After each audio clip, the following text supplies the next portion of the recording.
début de la série des noms d'Allah, du nom Al-Mutakabbir. Al-Mutakabbir, celui qui proclame sa propre grandeur. Et aujourd'hui, on va parler d'un nom qui se rapproche de ce sens. C'est le nom Al-Kabir. Al-Kabir. Al-Mutakabbir ou Al-Kabir mushtaqani min Al-Kibriya. Les deux noms Al-Mutakabbir et Al-Kabir, ça vient du même racine en arabe. Ça désigne le même attribut d'Allah qui est Al-Kibriya, que certains ont traduit par la grandeur. On a dit la semaine dernière et on l'a déjà dit, par rapport aux traductions, par rapport au sens des mots, il faut éviter l'erreur d'interpréter dans un sens physique, matériel, car Allah est au-dessus et au-delà de ses qualificatifs. Qu'est-ce qu'il faut entendre par Al-Kibriya? D'abord, rappelons-nous, j'avais déjà cité cette parole, ce hadith Qudsi, une parole très sainte de notre Seigneur, prononcée par la bouche de notre prophète sallallahu alayhi wa sallam, qui dit que Al-Kibriya est mon rida et Al-Abdamatu est mon izar. Rida et izar en arabe, le rida, c'est normalement le vêtement qui se met au-dessus, à cet endroit-là. Le vêtement qui couvre les parties au-dessus. Et le izar, c'est ce qui couvre les parties du corps en dessous. Dans ce hadith, la fin du hadith nous dit: celui qui rivalise avec moi, Allah nous dit, celui qui rivalise avec moi dans ces deux qualités, Al-Kibriya et Al-Azama, celui-ci, je l'anéantis. Il ne peut pas faire le poids. Les savants ont expliqué comment on peut interpréter le fait que Allah parle de son rida et de son izar. Ils nous ont dit c'est un symbole, c'est une image. C'est une image. Et surtout, ça veut dire quoi? Ça veut dire que Al-Kibriya et Al-Azama, en fait, ce sont comme des sortes de voiles, symboliquement, qui nous empêchent d'accéder à la nature réelle d'Allah. On ne peut pas connaître Allah parce que sa grandeur et son immensité, si vous voulez, nous empêchent d'accéder à sa réalité. Il est trop grand, trop magnifique pour être connu tel qu'il est. Donc Al-Kibriya est un attribut, d'après les savants, c'est un attribut de perfection. Par exemple, l'imam Al-Ghazali, rahimahullah, dans son explication des noms d'Allah, sur lequel on s'appuie souvent, il dit: Al-Kibriya ibaratun an kamal al-dhat wa a'ni bi kamal al-dhati kamal al-wujud. Il nous dit Al-Kibriya, c'est une sorte, ou bien c'est ce qui permet d'exprimer la perfection de l'essence d'Allah, de sa réalité. C'est-à-dire la perfection de son être. Écoutez ce qu'il nous dit ensuite. Wa kamal al-wujud yarji'u ila shay'ayn. أحدهما دوامه أزلا وأبدا. Donc il nous dit, qu'est-ce que ça veut dire l'être parfait? Allah est est parfait. Son être est parfait. Il possède la perfection de l'être. Il y a deux aspects. Le premier aspect, c'est qu'il est éternel. Al-Wujud en arabe, vous savez, c'est très difficile à traduire. Parfois on dit l'existence, parfois on dit l'être, parfois on dit la réalité. En tout cas, on parle de la réalité d'Allah qui est éternelle. C'est-à-dire que par rapport à la création a commencé dans le temps et elle va terminer un jour. Il fut un temps où il n'y avait pas de créature. Et il y aura un temps où il n'y aura plus de créature. Et d'ailleurs, le temps va avec la création.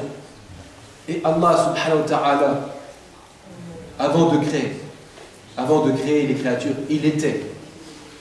Et après la fin de la création, il sera. Il était, il est, et il sera à tout jamais. Son être est éternel, au-delà du temps.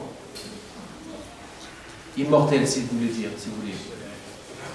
Ça, c'est le premier aspect de la perfection de son être.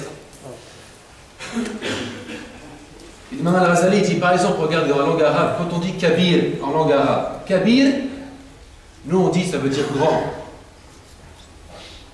Et en fait, quand on dit kabir, quelqu'un qui est grand, c'est quelqu'un qui est âgé. Kabir ou sin, qui est âgé. C'est-à-dire que son temps d'existence est long.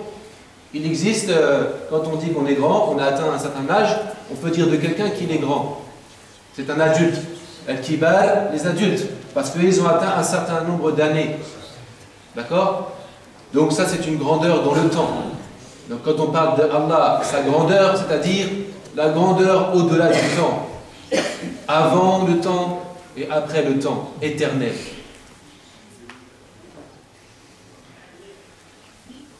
Le deuxième aspect,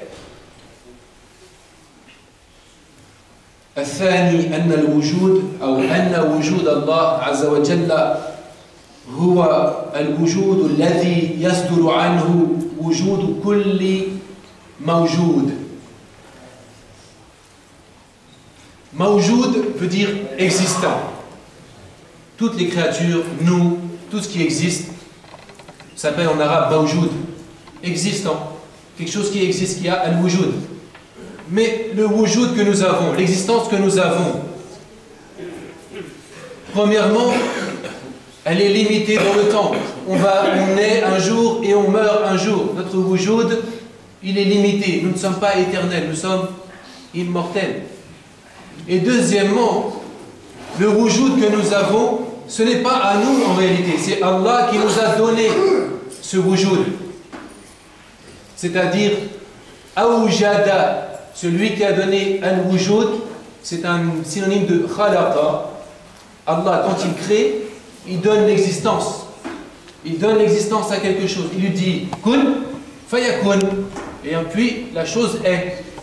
Donc, l'existence que nous avons, c'est une existence qui est limitée. Et c'est une existence qui nous a été prêtée, si vous voulez. Elle nous a été prêtée. Et celui qui possède l'existence absolue, ou bien l'être absolu, dont tous les êtres dépendent, c'est Allah subhanahu wa ta'ala. Voilà ce qu'on peut expliquer par rapport au nom Kabir, c'est-à-dire grand dans le sens de la perfection, selon l'explication de certains savants. Maintenant, essayons de comprendre dans quel contexte on utilise cet attribut. Celui qu'on connaît le plus, c'est lorsqu'on dit et on prononce la phrase ou la formule Allahu Akbar. Vous avez le même terme, Al-Kibriya. On a trouvé ensuite Al-Mutakabbir, Al-Kabir, et on a Akbar. Akbar, c'est en arabe, ala wazni af'al, ça indique l'état absolu, le plus grand, ou plus grand. En arabe, vous savez, on peut comparer, on peut dire un tel est plus grand qu'un tel, et on peut dire aussi quelqu'un qui est le plus grand, c'est-à-dire on ne peut pas le comparer, de manière absolue, c'est lui le plus grand. Donc quand on dit que Allah et Akbar, en fait, ça sous-entend le reste d'une phrase qu'on ne prononce pas. On veut dire que Allahu Akbar, il est plus grand que tout ce que l'on peut dire et imaginer. C'est ça que ça sous-entend. Regardez aujourd'hui cette phrase, malheureusement, certains qui ne connaissent pas l'islam, qui ne connaissent pas l'arabe, pensent que cette phrase-là est comme une déclaration de guerre.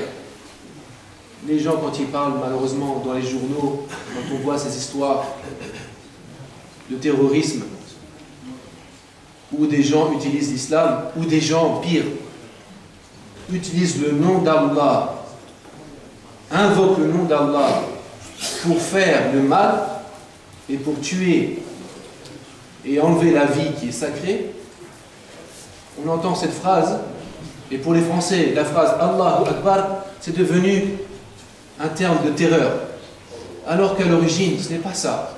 Au contraire, c'est un terme qui indique et qui exprime que l'être humain reconnaît que Allah est plus grand que tout ce que l'on peut dire, tout ce que l'on peut imaginer.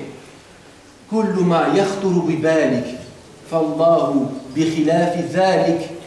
Les savants nous disent, tout ce que tu peux imaginer, tout ce qui peut te passer par l'esprit à propos d'Allah, même les idées les plus belles, c'est-à-dire la plus haute idée, Allah est toujours plus grand, toujours différent. Et quand on le dit nous, on le répète dans la prière. Certains savants ont dit, mais il y a un secret là-dedans. Il y a un secret, le fait qu'on répète à chaque fois, dans chaque position, Allahu Akbar, Allahu Akbar. On le répète à chaque fois. Et nous ont dit certains savants, on le dit en entrant dans la prière d'abord. Et quand on le dit, normalement ce que la langue dit doit correspondre à ce qu'il y a dans le cœur. C'est pourquoi il ne faut pas se rentrer dans la prière d'une façon immédiate. Il ne faut pas rentrer comme ça sans réfléchir. Il faut réfléchir, ou plutôt être concentré et avoir l'intention claire. Et lorsqu'on va dire Allahu Akbar, et on va faire ce mouvement-là, il faudrait que tout, on rejette et on affirme et on proclame la grandeur d'Allah et on rejette tout après nous, derrière nous. C'est-à-dire qu'on affirme vraiment que Allah est plus grand et que dans notre cœur, il n'y a rien de plus grand que lui. Il doit occuper toute la place et rien d'autre ne doit être dans notre cœur à ce moment-là, parce que sinon, c'est une forme d'hypocrisie, même inconsciente. On le dit en entrant dans la prière. Et après, la difficulté, c'est de maintenir cette intention initiale tout au long de la prière. Tout au long de la prière, c'est ça la difficulté. Et voilà pourquoi on doit le rappeler à chaque fois. On doit toujours se le rappeler à nous-mêmes. Allahu Akbar, c'est à nous qu'on se le dit. Allah, il sait très bien qu'il est le plus grand. Mais nous devons l'affirmer nous-mêmes. Et quand on a dit, par exemple, on a récité une partie du Coran dans la position debout. Ensuite, on s'incline, on réaffirme encore et on dit Allahu Akbar. Les savants ont dit, ça veut dire qu'on doit proclamer que Allah est plus grand que la récitation que j'ai faite. Dans la récitation, j'ai prononcé la louange et j'ai dit que à Allah appartient la louange. J'ai loué Allah, j'ai proclamé sa louange. Et quand je dis Allahu Akbar, ça veut dire que Allah est plus grand que la louange que j'ai proclamée à propos de lui. Même ce qu'on a pu dire à propos de lui, toutes les louanges qu'on a pu dire, eh bien Allah est plus grand que ça. Et quand on s'est incliné, on a glorifié Allah. Subhan Rabbil Azim. On a glorifié Allah. Eh bien non, Allah est plus grand que notre tasbih, que notre glorification. Car c'est toujours nous qui essayons de glorifier Allah avec nos propres capacités. Et donc on doit répéter encore, et Allah nous ordonne de répéter Allahu Akbar. Il est plus grand encore que cela. Et quand on s'est prosterné, on a dit Subhan Rabbiyal A'la, on a dit Allah, gloire à toi, le plus haut, mon Seigneur, le très haut, le plus haut. On répète encore Allahu Akbar. On n'a jamais terminé d'affirmer que Allah est plus grand que ce que nous pouvons dire sur lui, que ce que nous pouvons concevoir sur lui. Cette formule-là, c'est une expression qui se rapporte à la perfection d'Allah. Vous vous souvenez, je vous ai dit, les savants généralement, ينقسم العلماء الصفات الإلهية إلى ثلاثة أقسام. Généralement, les savants ont réparti les qualités d'Allah, ils les ont réparties dans trois catégories. Ils ont dit Sifatul Jamal wa Sifatul Jalal wa Sifatul Kamal. Il y a les attributs et les qualités qui expriment la beauté d'Allah. Il y a les qualités et attributs et les noms qui expriment la majesté d'Allah. Et il y a les qualités et les attributs qui expriment la perfection d'Allah. Et ça, on va le retrouver aussi après la prière. Quand on récite, on nous a recommandé de réciter après la prière ce qu'on appelle Al-Baqiyat al-Salihat. Quand on dit 33 fois Subhanallah, et 33 fois Alhamdulillah, et 33 fois Allahu Akbar. Et on finit par le Tahlil, ou le Tawhid. Eh bien, ces trois expressions, si vous les méditez, vous verrez qu'elles se rapportent à ces trois aspects. Subhanallah se rapporte au Jalal, à la majesté. Alhamdulillah se rapporte au Jamal, à la beauté. Et Allahu Akbar se rapporte au Kamal, à la perfection. Vous voyez comment ces formules traditionnelles qui nous ont été recommandées par le prophète sallallahu alayhi wa sallam viennent d'une science prophétique et viennent d'une science immense que nos savants nous ont un petit peu détaillé, parce que c'est quelque chose qu'on ne pourra jamais finir d'expliquer et d'approfondir. Et lorsqu'on fait ce moment de zikr après la prière, c'est encore un rappel pour être lié à Allah, pour nous souvenir encore d'Allah et nous rappeler ses qualités de perfection, de beauté et de majesté. Donc cette formule Allahu Akbar, ce n'est pas un slogan guerrier, bien qu'il y a une époque où certains l'employaient pour se donner du courage. Mais en réalité, c'était pour, comment dire, élever l'aspiration et la sincérité. C'est comme quand on dit Al-Ali. Ça, on ne l'a pas dit la semaine dernière. On a dit, le croyant, pour connaître Al-Ali, il doit réaliser la qualité du serviteur. Pour connaître celui qui est le très haut et le plus haut, il doit, lui, réaliser le niveau de la servitude, c'est-à-dire le niveau de l'abaissement. Et c'est en s'abaissant que Allah l'élèvera. Mais pour pouvoir s'abaisser, étrangement, il faut avoir ce qu'on appelle une himma aliya. Il faut avoir une aspiration, une himma, c'est-à-dire un désir de se rapprocher d'Allah qui est très élevé. Il faut être exigeant. Il faut chercher Allah. Il faut chercher à s'élever.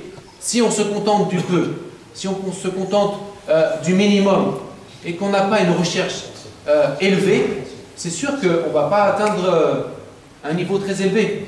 Mais si Allah trouve en nous une aspiration et une sincérité élevée, eh bien, sachez qu'il soutient et qu'il élève cela, et qu'il élève en degré ceux qui ont la science et ceux qui ont la foi, et qui cherchent à le connaître, et qui cherchent à se rapprocher de lui. Eh bien, c'est pareil, parmi les créatures et parmi les serviteurs, il y a aussi certains qu'on peut dire que ce sont des grands hommes, des grands croyants, des grands savants. Pourquoi? Pas parce qu'ils étaient fiers d'eux-mêmes, ou parce qu'ils ont quelque part un attribut de grandeur de ce monde. Non, la grandeur qu'on reconnaît dans ces savants-là, c'est une grandeur spirituelle, c'est une grandeur d'âme.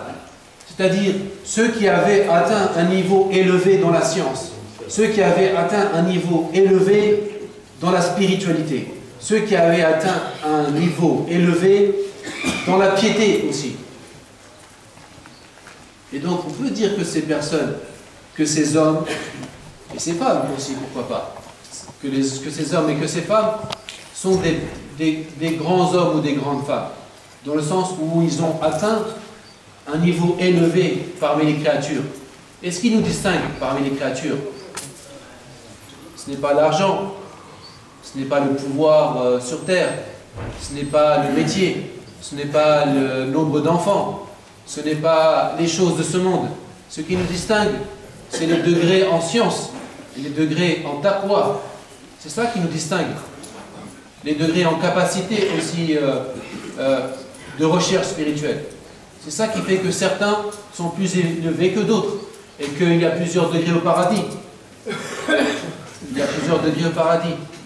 Et donc on peut parler de... Bien sûr, il y a une égalité entre les êtres. On est tous créés de la même façon. On est tous venus de la terre et on retournera tous à la terre. Mais parmi tous ceux qui sont créés de la terre, parmi les êtres humains, chacun a reçu le don de l'esprit. Et chacun ensuite l'utilise de différentes façons. Et il y a différents niveaux. Et il y a certains qui sont plus élevés que d'autres. Et certains qui obtiendront plus que d'autres. Vous voyez? Donc pour résumer et finaliser, le nom d'Allah Al-Kabir, que certains ont traduit par le très grand, c'est la grandeur de la perfection de son essence, la perfection de son être qui est éternel, et son être dont dépendent tous les autres êtres et les autres choses existantes. C'est à lui que nous appartenons, c'est ce qu'on dit au moment de la mort de nos proches. Inna lillahi wa inna ilayhi raji'un. C'est à lui que nous appartenons, c'est de lui dont nous venons, c'est lui qui nous a sortis du néant pour nous amener à la lumière de l'existence. Et c'est vers lui que nous retournerons, tous, un jour ou l'autre, d'une façon ou d'une autre, bon gré et mal gré. On vient de lui et on lui appartient, et c'est vers lui que nous retournons. فنسأل الله تعالى أن يوفقنا لما يحبه ويرضى وصلى الله وسلم وبارك على سيدنا محمد وعلى آله وأصحابه أجمعين وعلى جميع الأنبياء والمرسلين وآله وصحبه أجمعين وارحم عبادك المؤمنين يا أرحم الراحمين يا رب العالمين. اللهم نسألك من الخير كله عاجله وآجله ما علمنا منه وما لم نعلم ونعوذ بك اللهم من الشر كله عاجله وآجله ما علمنا منه وما لم نعلم ونسألك الجنة وما قرب إليها من عمل وقول ونعوذ بك اللهم من النار وما قرب إليها من عمل وقول يا أرحم الراحمين يا رب العالمين. سبحانك اللهم وبحمدك نشهد أن لا إله إلا أنت نستغفرك ونتوب إليك والحمد لله رب العالمين والسلام عليكم ورحمة الله. بارك الله فيك.